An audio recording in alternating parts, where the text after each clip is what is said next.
I'm Larry Walklin. We're recording this on October 25th, 1996. We're talking with John Mitchell. Mr. Mitchell has recently become a member of the Nebraska Broadcasters Association Hall of Fame. He's had a long and enviable career in the practice of law as well as broadcast production and ownership of stations, and has become somebody who has been a major figure in Nebraska broadcasting for nearly half a century. John, let's talk about that earliest period of time. How did you happen to get the first contact with radio? Well, first contact with radio was what was then Nebraska State Teachers College. I'd graduated in 1943 from Longfellow High School in Kearney, Nebraska, and I think the enrollment fee was about tuition was about $22 per semester. So Kearney College gave me an opportunity to go to school as well as all 5 kids in our family, and this was just after the Depression and right during the middle of World War II. So I went to, I'd been debating in high school and involved in speech, so I went to college. I was immediately thrust by Professor Harold Arntz into the speech department, and about the first thing that happened after the first week of school was to put me behind some little box with some pots on and said, "You're going to control the volume of a college campus program that originated on the college campus but was played for a half hour every day live over KGFW, the downtown commercial radio station." So I did that all that year, in 43 and into 44, and by the spring of 44, they needed an announcer downtown in the commercial station, and I was given a job, a very, very high-paying job, 18 cents an hour, and I stuck there for the next 4 years, and almost every day, I hardly missed a day, including, Saturdays and Sundays where I would study, and that was the start. What did you do at the station in terms of the job responsibilities? The job basically was, I was a sports announcer for all play-by-play, and also did a sportscast every night, the 6:15 sportscast, which was a 15-minute sportscast. Saturdays and Sundays, we were on Mutual Network, and my job was to rip and read the news and study. And so I would study all day long, and whenever Mutual wasn't putting on a newscast, I would run into the newsroom and put together a newscast and deliver a newscast. So actually, the real emphasis was sports. I did high school and college sports, and we did golf tournaments, we did Golden Glove, we did baseball. We actually did a golf tournament every fall at the Kearney Country Club. So that was really my experience. I was not a disc jockey because all music was played at the Lakeside Studio, they called it, which was south of town. And all we did up there was at the downtown studios was prepare the news, then worry about remotes and sportscasts, and I did write copy. I remember I was assigned about 16 accounts, and I would try to service those. I didn't sell. Selling was done basically by one person, one of the owners of the station. Who were the owners of the station at that point? That was real interesting. The stations were previously owned by the newspaper, the Kearney Daily Hub, but were purchased by Lloyd Skipper Thomas and his brother Anson Thomas. And Skipper, they were both Nebraskans, but Skipper had been in Pittsburgh for some years as head of the Westinghouse radio stations, and particularly KDKA Pittsburgh, and wanted to come back to Nebraska, and he bought both Kearney and KORN, Corn, Fremont, Nebraska. They were 250-watt AM stations. There were no FM stations in those days, and 250 watts amazingly went a long ways because there weren't a lot of other stations around. We would once in a while get a reply from Hawaii, a response from California, or a call-in because of there was a lot of skip waves. But those were the owners. And Anson Thomas was the manager in the local site for a while. Anson was the manager, and he was the salesman, and Lloyd didn't really do a lot. He would come down and do some lobbying or some kind of lobbying in Lincoln. And toward the end of the week, he would show up, usually Fridays or Saturdays, and he would go into his office and he would prepare a Sunday broadcast of a half hour, where he would normally either have a guest or he would have his own speech or a combination of both, and it was at 1 o'clock. And I introduced him for 4 years, and it was quite a thrill to have Lloyd Skipper Thomas come home every weekend and deliver a speech, which he read. He typed on his Oliver typewriter by himself and prepared his speech with a lot of news of Nebraska. Would this be considered a public affairs kind of program, or an editorial, or a commentary? It was a combination of all. He would comment. He would quote a lot from various articles and editorials that he liked. He would express his own comments and opinions, and it was kind of bringing everybody up to date as to what he thought was happening basically in the state. Did he live in Kearney at this point? He lived in Kearney with his wife, but he was gone probably 4 or 5 days a week. Did he do the commentary also on the Fremont station, do you know? No, he ultimately sold that. They didn't hold on to that too long. And then it became KHUB. It changed its call letters, and KORN now is a station up in South Dakota, I think. Mitchell, South in Dakota. Mitchell, South Dakota, right. I recall somewhere, I guess, in terms of the discussions that you did some play-by-play with Floyd Kalber, or color or whatever, when he was with KGFW. He started his career there. What year was that? He started in 1946, and I had started in 44, and that was 2 years after I was there, and we needed somebody to do color and the commercials because we were doing a lot of sports. And I didn't mention basketball, but we had high school and college basketball, and so we were doing a lot of sports. And for a while, we would always have some different person sitting in with me, and it wasn't too good.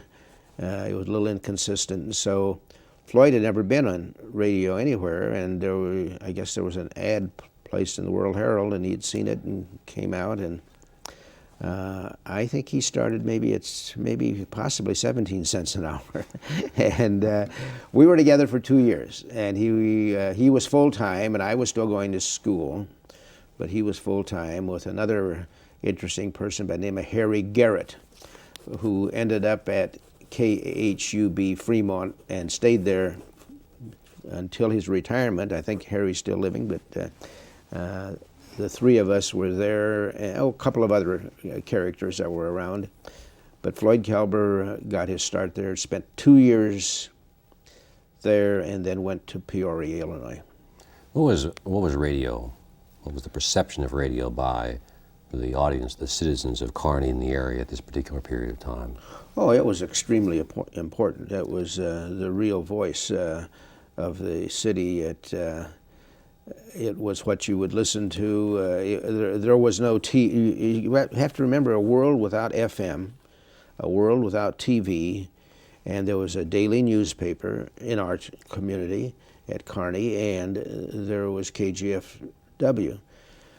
That was extremely important to the citizenry. It tried to do all things for all people. And radio's changed a lot since then. But you had to play enough music, and you had to try to have enough sports and enough news and enough commentary, enough ag. So it was a station that tried to serve everybody. What information can you recall about the origination of that station, how it got on the air in Kearney? I should know more about it than I do, but I know it was started by a person whose name I can't remember right now, in Ravenna. And then after Ravenna, it was moved to a small garage north of the campus of the Kearney State Teachers College. And it stayed there for a while. And then it was moved down to a great old hotel, the Midway Hotel, which was on the corner of 25th Street and Central Avenue, or right on U.S. Highway 30, right in the center of town. And the studios were there on the ground floor of the hotel up until the time that the Thomases bought the station. Then they decided to put all of the music down at the transmitter site, which is down by the river, by the Platte River, and now the interstate is there.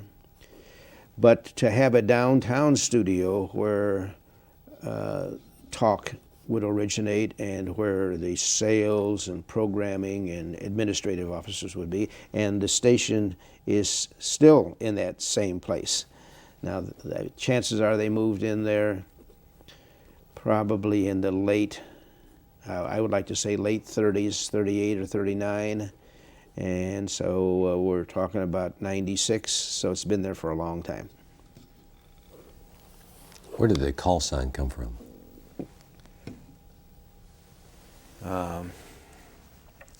Well, there was, it's an acronym, and one acronym I'm not able to repeat on the air because it was it was used by the college boys, but the other one was kind greetings, friendly welcome, KGFW, kind greetings, friendly welcome.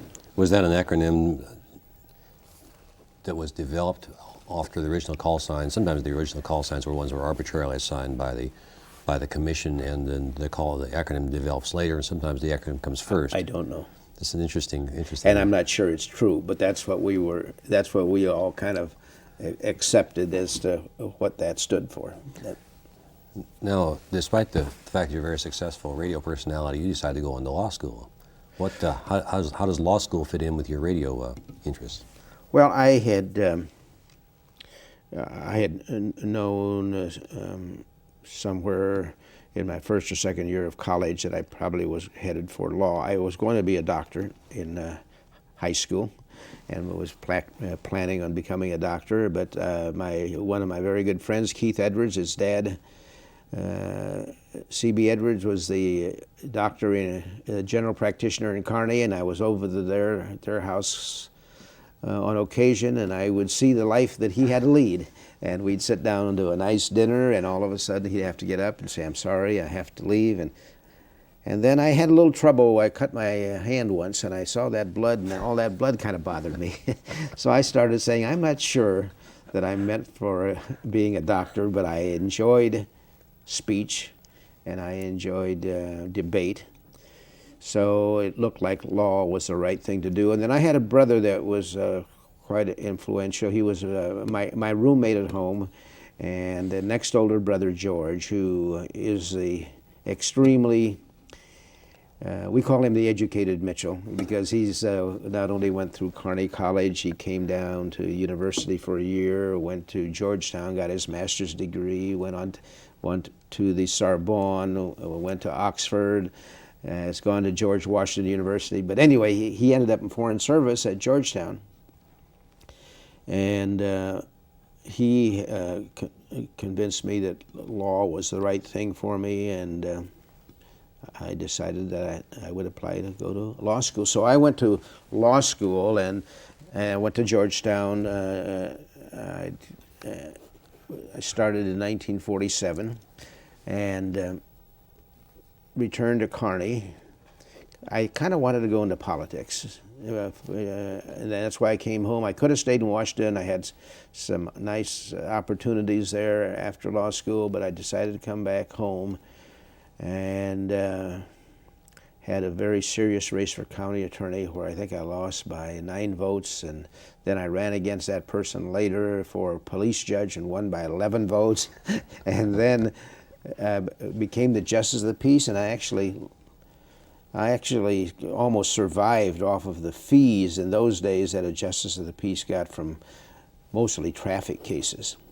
So now we're in Kearney from 50 to about 53, and in the meantime, Skipper Thomas has passed away.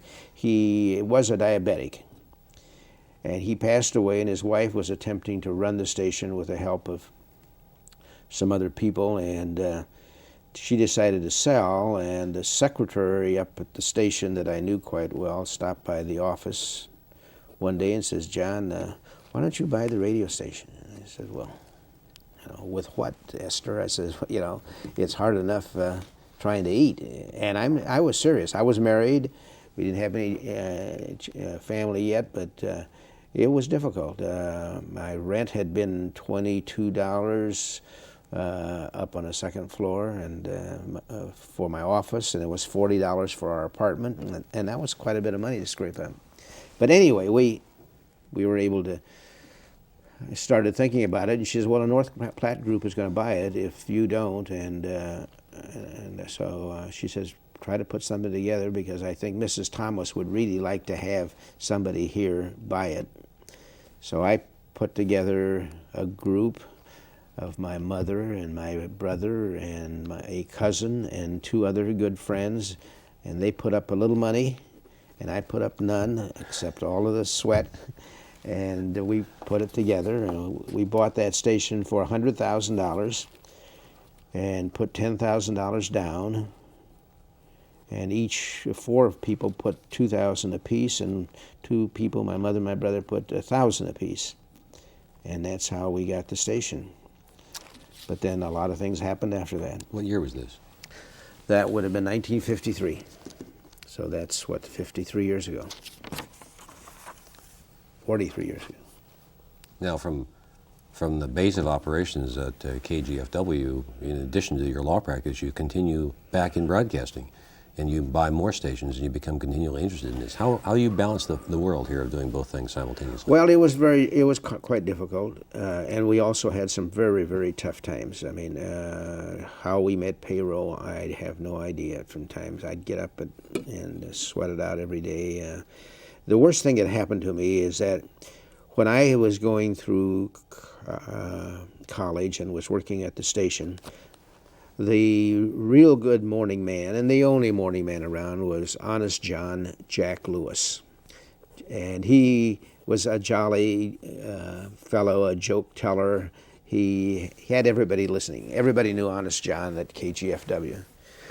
Well, in the meantime, a television started in about 1953, and Dr. Brewster of Holdridge started station and put the facilities at Extel, and he'd hired Jack Lewis to be on television.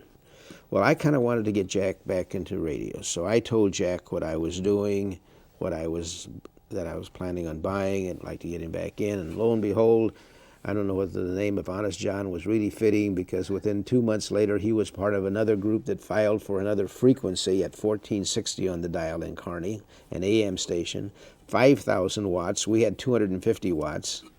And from there on, for several years, it was extremely difficult. The competition was great. This is KRNY. KRNY. That was KRNY, Kearney, Nebraska. Finally, they went bankrupt, and then they sold and resold and the like, and we were able to continue. But I didn't really. I love practicing law. I was very much involved, knee-deep in the United States Junior Chamber of Commerce, became their national legal counsel and parliamentarian for a good number of years. And then afterwards, I got immersed in politics in the state. And so I didn't pay a lot of attention to radio. I tried to practice law and try to take care of all of these other things that I was fooling around with. And that was wasting my time, and so I just tried to get by. So it was not it was one of these things where I tried to have a good manager that would run it and get reports, and I would normally stop by once a day and see what was going on. And that's the way I left it, and I probably would not have gone much further than that in radio, but in about 1968, we decided to move to Omaha. And when I got to Omaha, because of some contacts I ultimately had, we started an advertising agency. And in the advertising agency, one day somebody came up and said, "John, there's a station over in Council Bluffs that's really having trouble, and it's an FM station. And I said, hey, don't talk to me anymore about radio. Well, within a couple of months, I ended up buying it, and then one of my managers that was at Kearney. This is KRCB. That was KRCB, AM and FM. And my manager, John Howard at Kearney, called. I was right in the middle of a trial, I remember, and the bailiff called me and said, "Mr. Your manager in Kearney wants you at recess." So he says, "There's a station for sale real cheap in Mountain Home, Idaho." I said, "Mountain Home, Idaho? What do we want to do in Mountain Home, Idaho?" And he says, "Well," he says, "I've been out there and I've seen it." And he says, "I think you ought to buy it." So I think we bought that station for $43,000, and we shouldn't have, but we bought it. And then I added an FM station to Mountain Home. It didn't have an FM station.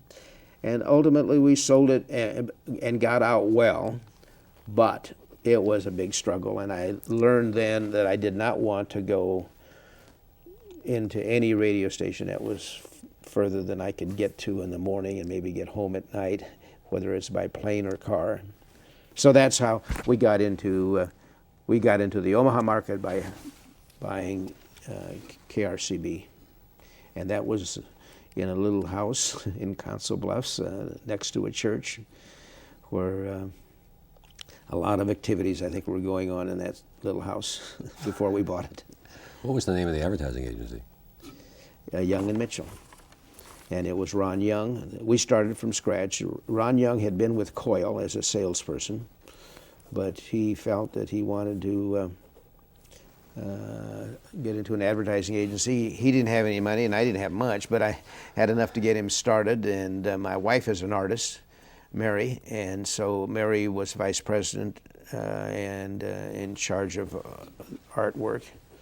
But after we bought the station, because I felt there was indeed a conflict, other advertising agencies didn't like the fact that we were involved in an advertising agency and also had a radio station. So I ultimately sold it to our interest to Ron Young. And then he ultimately sold out to another agency and then has a little radio station up in Montana. So at this point, we're past 1968, as I understand it. You're in Omaha. You have purchased the Council Bluffs licenses. What year approximately was it that you purchased? 73. Now, a little bit further on, however, you kind of get the radio bug again, and you buy some more stations. How about that? Well, first of all, we had to worry about these two stations, operating them, and that was not easy. We were an album-oriented rock on FM, and we didn't know what to do with the AM. It was a small AM trying to compete against KFAB, WOW, and all of the FM stations. So we really started, there was a KLNG that had been in Omaha, and then it switched formats sometime later. So we decided there was an opening, and we started a news talk station in Council Bluffs. It was KRCB for a while, and then we changed the name because those call letters were available to KLNG. So those were those two stations. We had not had a FM station in Kearney. In about 1969, I started a new FM station in Kearney. So that took us up to 4 stations.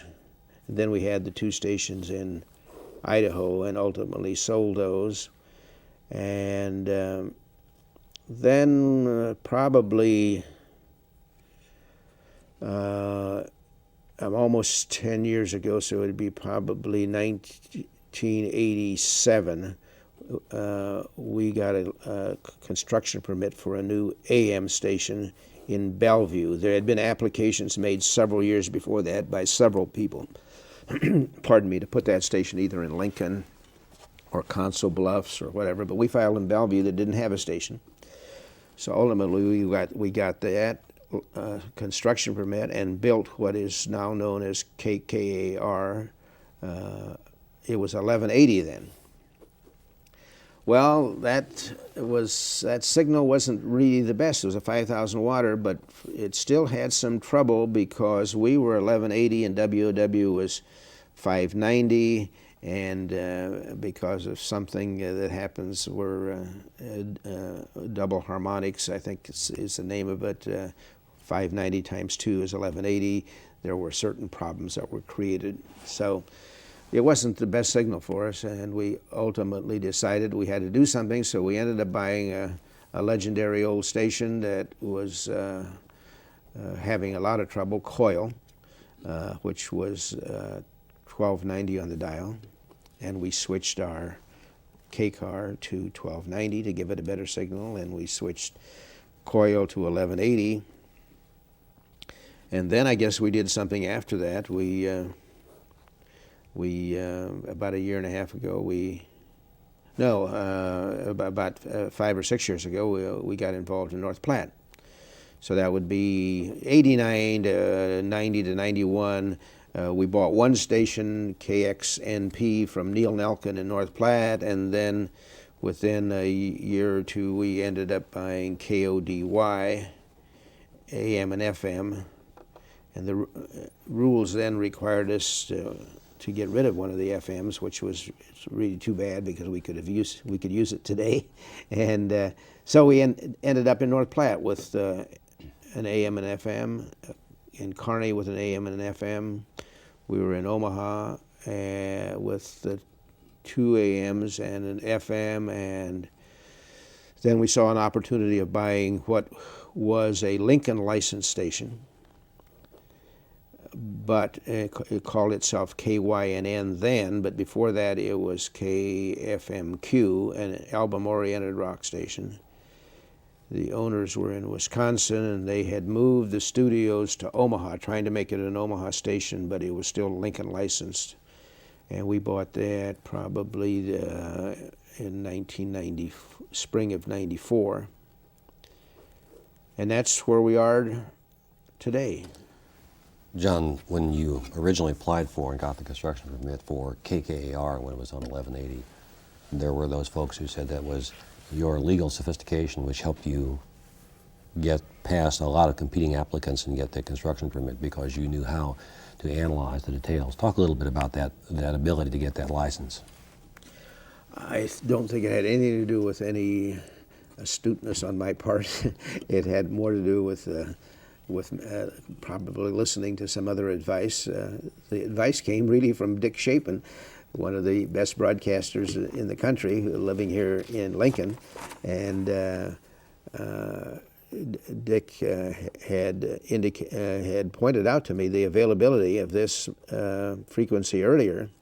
And then as we were getting ready to file in another conference I had with him, because I wasn't sure I wanted to do it. Why would any fool want to get involved with another AM station when TV was rampant, FM was strong and the like, and but we decided that it certainly was a better frequency and a better opportunity than the AM that we had, which was KLNG 1560 in Council Bluffs.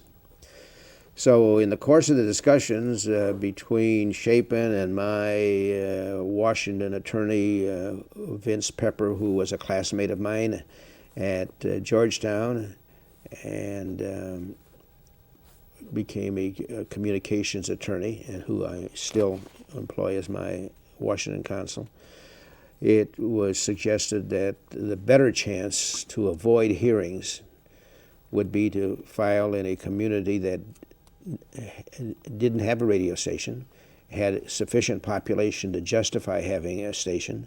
So we took a long shot and said, hey, nothing to lose. Why file in Council Bluffs where WOW had filed and others were going to file, and others had filed in Lincoln. I think Roger Dodson had filed with a group in Lincoln. Pride group, yes. So we took that long shot of filing after we analyzed it and said, hey, I'm not sure it was anything to do with my legal ability. It had to do with it made sense. And any good businessman would have said, hey, this is worth a try. And we did, and we won without hearings. And so the station is licensed to Bellevue, Nebraska, which of course is just a part of the Omaha metropolitan community. Now, the rules have changed, of course, as you alluded to a little earlier, but at this time, you then still, as I understand it, control KLNG in Council Bluffs, and you get the license for KKAR in Bellevue. Is there an overlap problem there, and what do you have to do? No, we had to sell KLNG, but the FCC gave us time to do that, and we ultimately sold it to Robert Wilkins, who's operating it as a religious station. It's still there, still operating. Yeah, and what happens to the FM now? The Council Bluffs FM, the original KRCB The original FM, when I bought KRCB FM in 1973, we immediately made a search for a call letter change. It was operating as an album-oriented rock station, AOR, and we filed and got new call letters called KQKQ. And we called it KQKQ for from 73 to 80, and about 78, the Meredith Publishing Company that was operating WOW, AM and FM, decided that they wanted to also do album-oriented rock. So for about a year and a half or two, we struggled. Their numbers were not real great. Ours were not real great, but they had a much deeper pocket. So we ultimately realized that we probably should change formats. And a party that had been working with Coil for years and then been down at Florida with Y100 wanted to come back to Omaha because that was his home base. That was a party by the name of Bill Cunningham.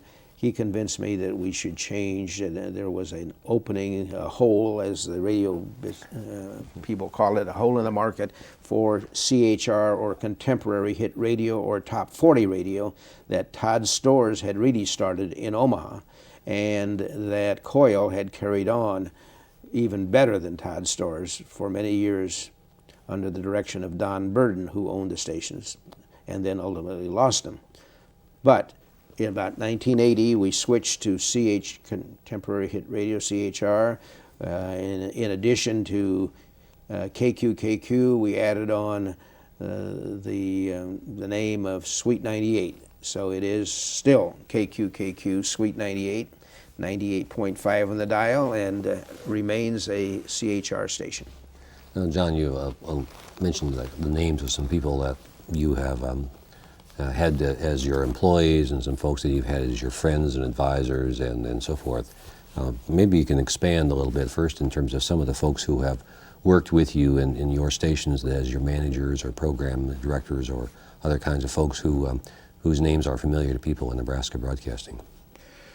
Well, probably the most, other than Floyd Kelber, the most famous person that actually worked for me was a young 17-year-old that we hired in Kearney, who at about the age of 15 and 16 was playing records at the youth center at Harmon Park, where I had worked for $1 a day, cutting weeds at the tennis court and putting the roller over the clay courts and checking out equipment with a gal by the name of B.J. Holcomb, who was my classmate and who did a lot of work for the university radio and television.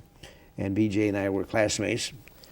But we heard what was going on down there, and I had, this would have been somewhere in the late 50s, and the kid sounded real lively, and his name was Art Ferguson. And so we decided to put him on at night, and we did, and it really went over well with the young people, but we needed a new morning man, and because honest John Jack Lewis was giving us a lot of trouble, we decided to give that a try. So we moved Art Ferguson to mornings, and within, I would say within a year and a half, he was so good, or so hot, so clever with the boards and what he said and how he handled music, that he was hired by a station in Wichita, and then from Wichita I went to Oklahoma City, and he became Charlie Tuna. And then Charlie Tuna became very famous across the country and in California and on the Army and the service networks radio stations, and he'd been on there for years. He was probably our most famous. There have been some others, and frankly, they kind of escaped me. But we've been very fortunate. Most of our people have stayed with us. We have people with us for 37 years now, and some managers that have been with us 28 or 29 years. So we haven't lost an awful lot of people. And I don't think I'm able to say I know there have been some others that have done well, and if I had some of my other radio people around, they'd remind me who they are. On the management side, one of the people who was a player for your company was a person who is in the Nebraska Broadcasters Hall of Fame as well, Ralph Bodine. Oh, yes. But that was much later. Ralph Bodine was a very interesting person. He was born and raised in Omaha and started out in a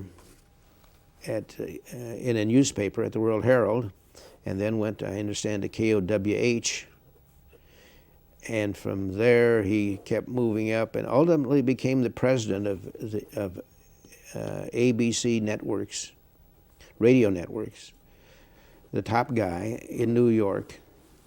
And he went by way of Chicago, I think WLS, I believe, for a while, and then New York. And he allegedly was the one that put together the concept. He and Ed McDermott, who is still living and who is the syndicator for Rush Limbaugh, and who just became the broadcaster of the year this year, or a couple of weeks ago in Los Angeles. They're responsible for putting together a network for ABC where they were able to send out 4 different formats, which was revolutionary.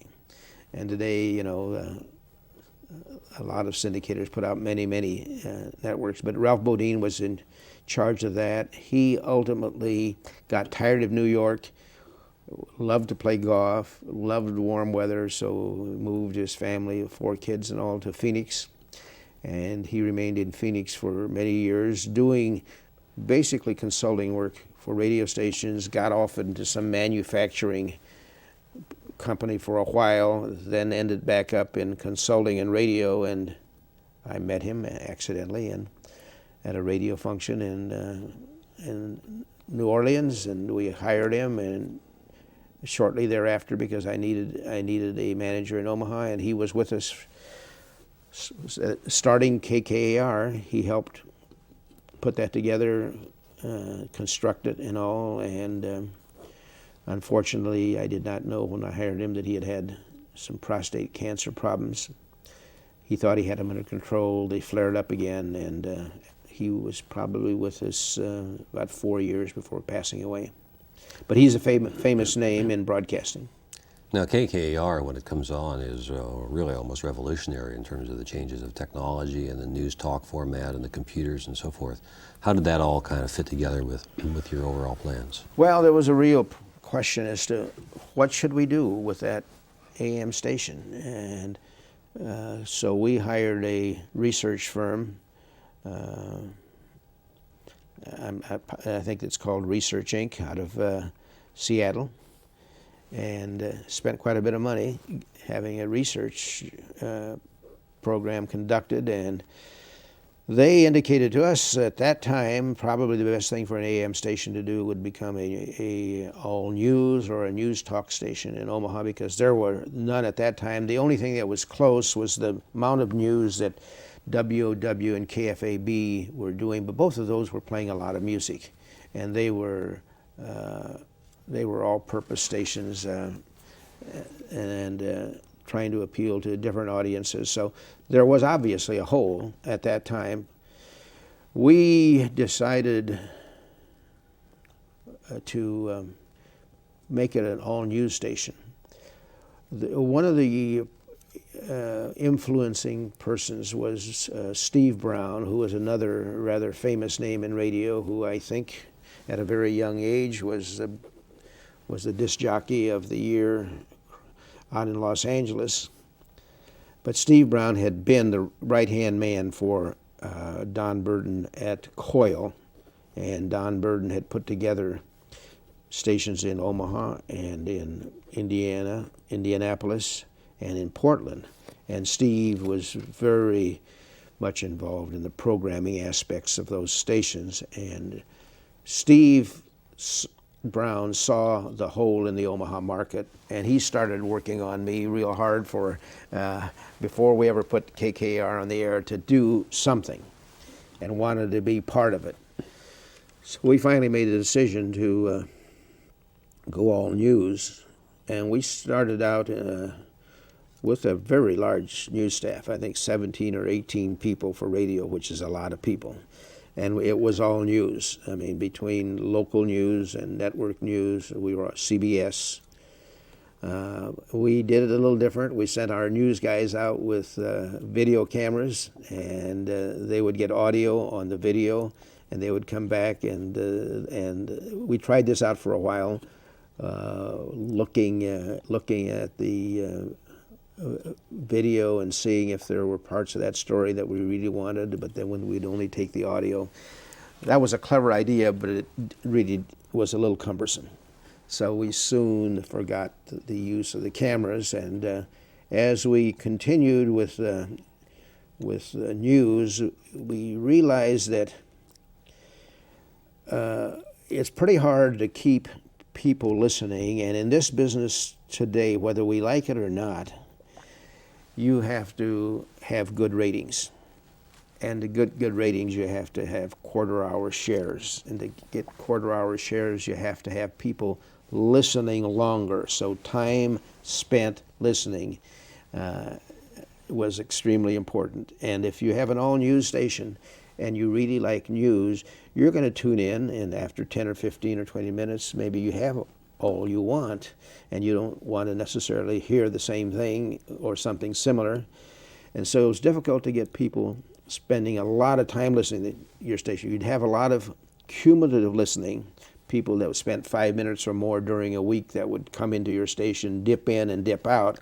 You'd have a lot of cum, but you wouldn't have much time spent listening. So it became evident that that probably was not quite the way to go. And I would say, starting within about a year after we were on all news, we started deciding that we ought to be moving in some direction toward news talk. And about 1988, I was told about a guy by the name of Rush Limbaugh that was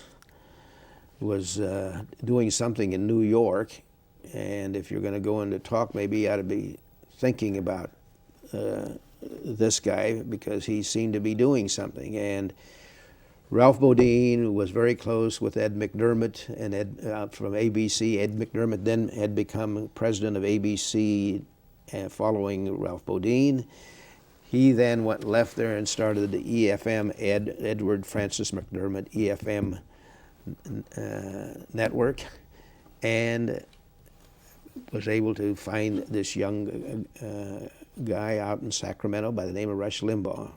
So I was told by Bodine and Ed McDermott, you better come back to New York and audition this guy that's on, and we did. And I tried to audition him in our hotel room, but after 5 minutes, my wife would come over, and I didn't know that. I'd be reading the newspaper, and then the radio's not on. I said, Mary, what happened to the radio? And she said, I turned it off. And I said, why'd you turn it off?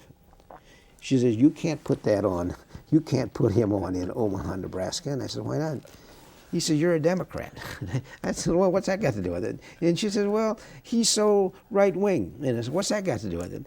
And I said, let me listen to him. So I'd turn it on, and after a while, she'd turn it off again. And it was the day before the Dukakis-Bush election. And I can remember he said, Rush Limbaugh said some very nasty things about this guy, Dukakis.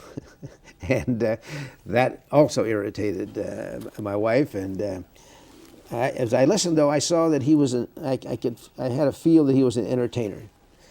And when I came back and we put our heads together, I made the decision, and it was a tough decision, but we were 33rd in the country to put Rush Limbaugh on.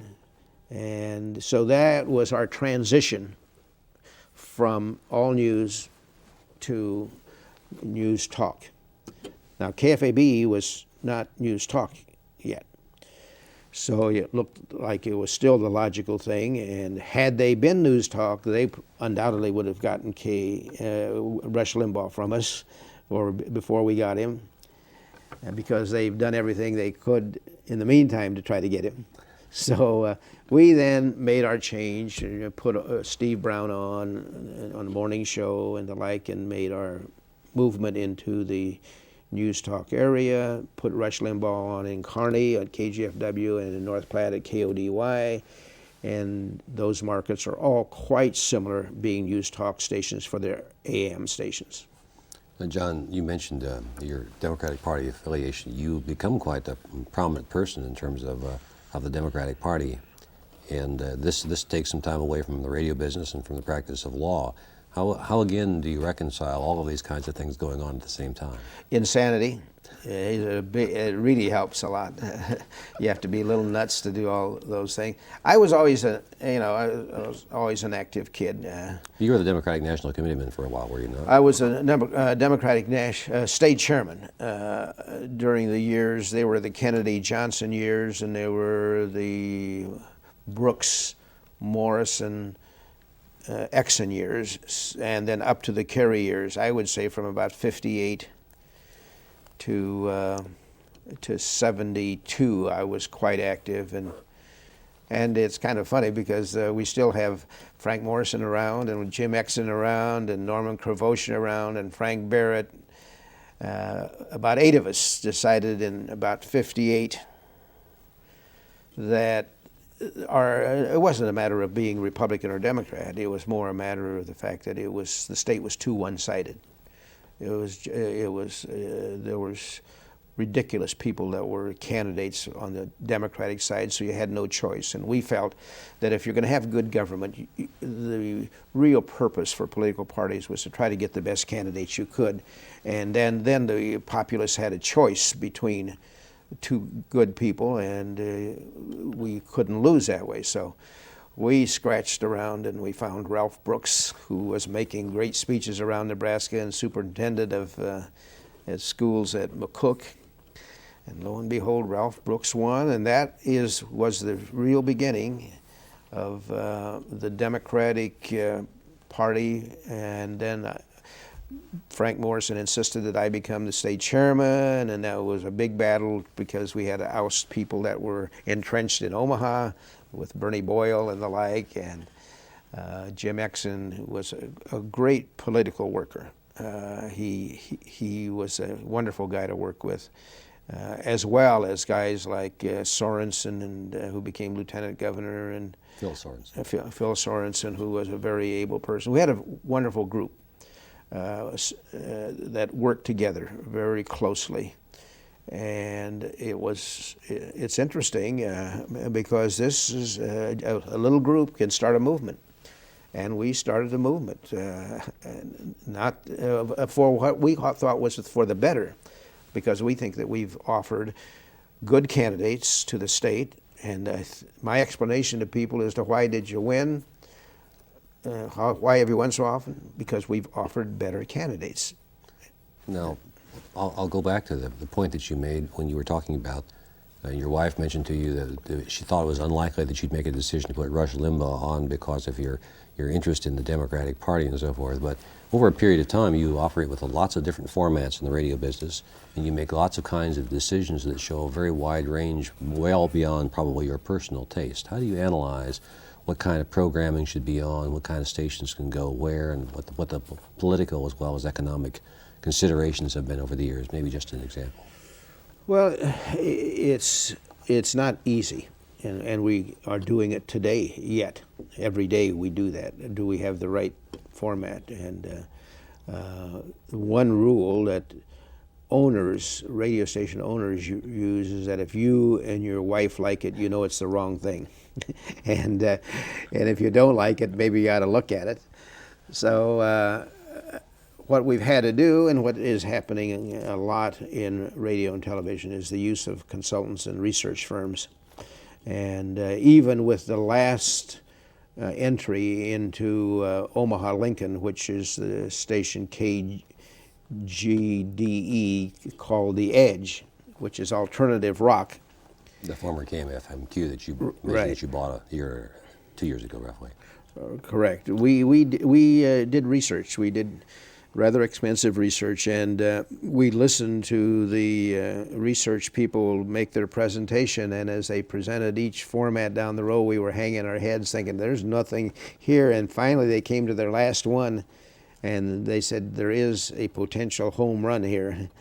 And so we moved over, and it was alternative rock, which was still in the college campuses, really very strong, but had not emerged into the commercial scene real well, but was coming on, and now has really become almost mainstream. So we don't pick just things that we want to hear. I do love news talk. That's kind of my background, but we have to be very careful with it, and it is a very expensive format. I mean, you can run other stations for maybe a third or a fourth programming expense, particularly if you go into syndication. So how do we make our decisions? We try to use research.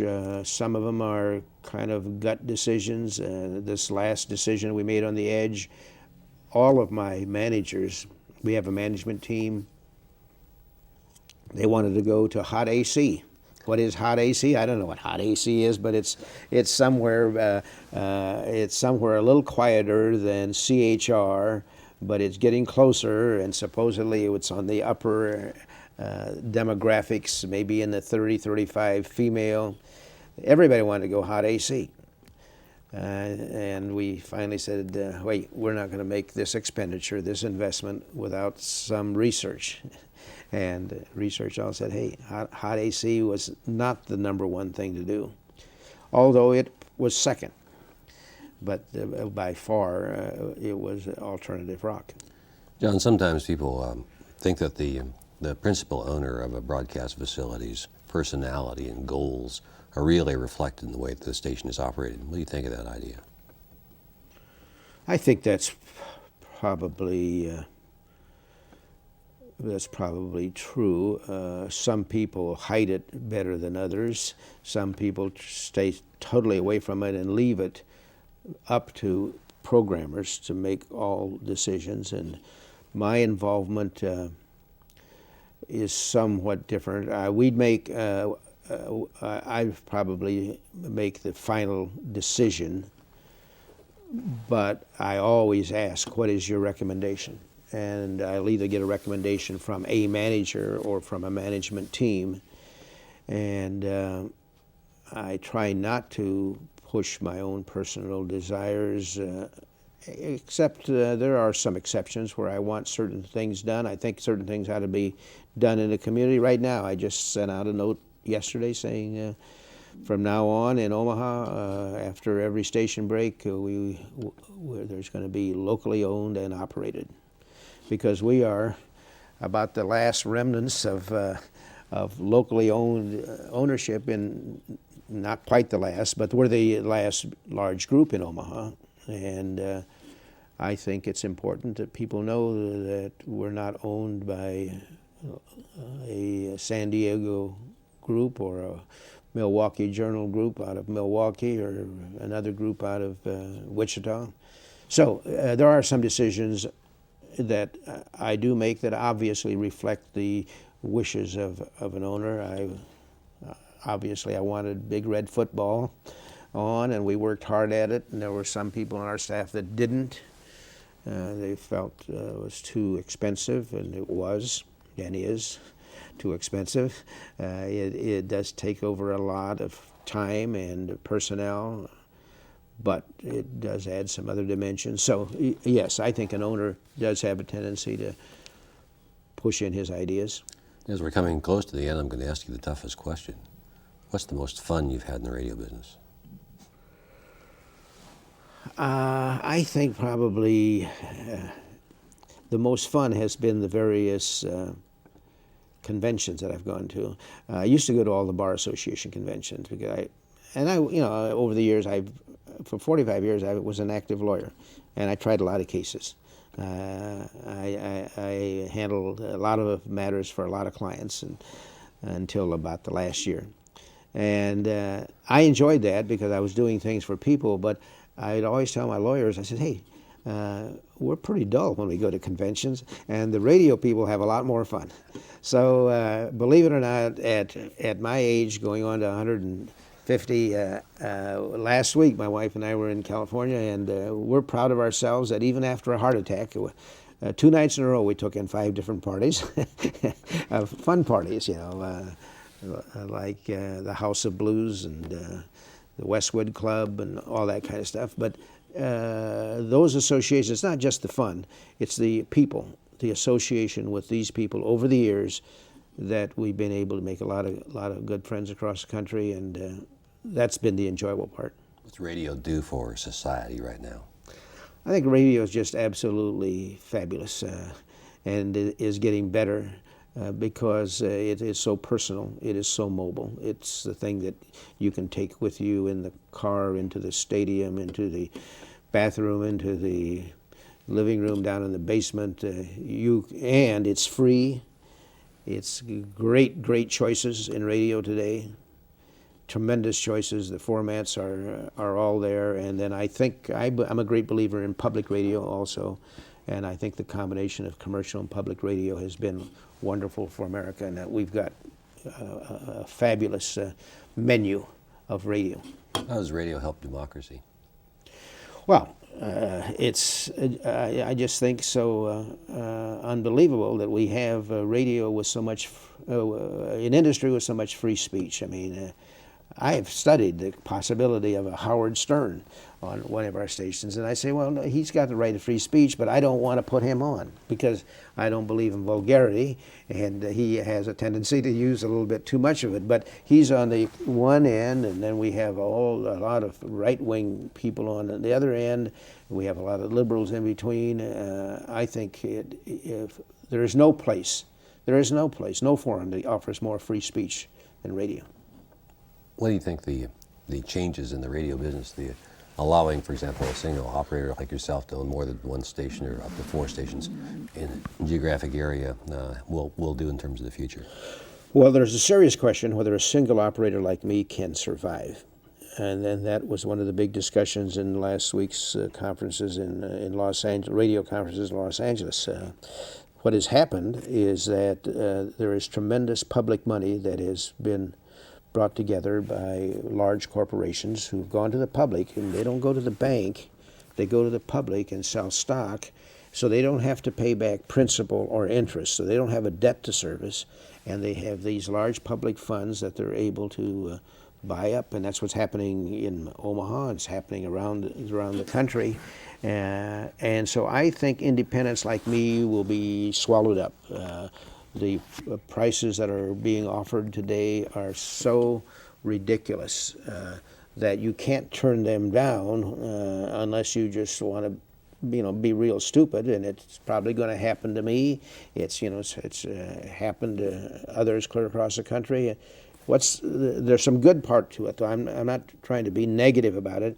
I think radio now, with falling into a cluster of several groups, will be much more competitive with TV, billboards, and of course the big monster newspaper than it ever has been before, because a group can now go in and be competitive. John, we've covered a lot of ground. What might I have asked that I've missed so far that you might like to get on the record here? Oh, I appreciate the opportunity of being involved in radio in Nebraska. I appreciate Nebraska very much because it offered all of us 5 little kids that were born by 2 parents that came from overseas. I have Greek parents of Greek ancestry, and an opportunity to get through school. And I think all of my work has been in Nebraska, and It's kind of hard to believe sometimes that you could have been working for KGFW for 18 cents an hour and end up owning the station and having a few other stations. And where could that happen other than America? John, thank you very much. We're recording again on October the 25th, 1996. Our guest has been John Mitchell, who is the latest member of the Nebraska Broadcasters Association Hall of Fame. John, thank you very much. Thank you. It's a pleasure to be here.